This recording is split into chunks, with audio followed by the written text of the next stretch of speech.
Hello, in this video I will show you how to enable Google Assistant to work on lock screen on Motorola Moto G04.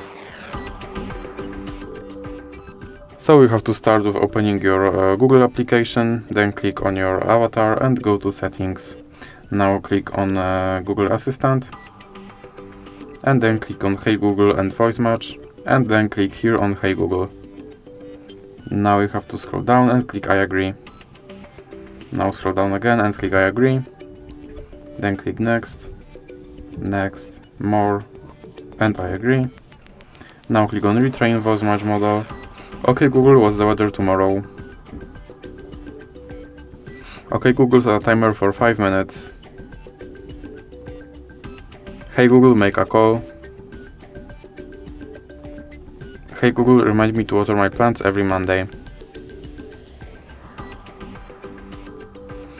Now click next, next, more, and I agree.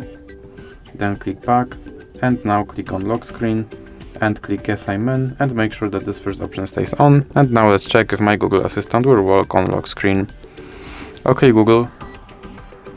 And as you can see, my Google Assistant works on lock screen. So that's it for this video. If you liked it, please remember to leave a like and subscribe.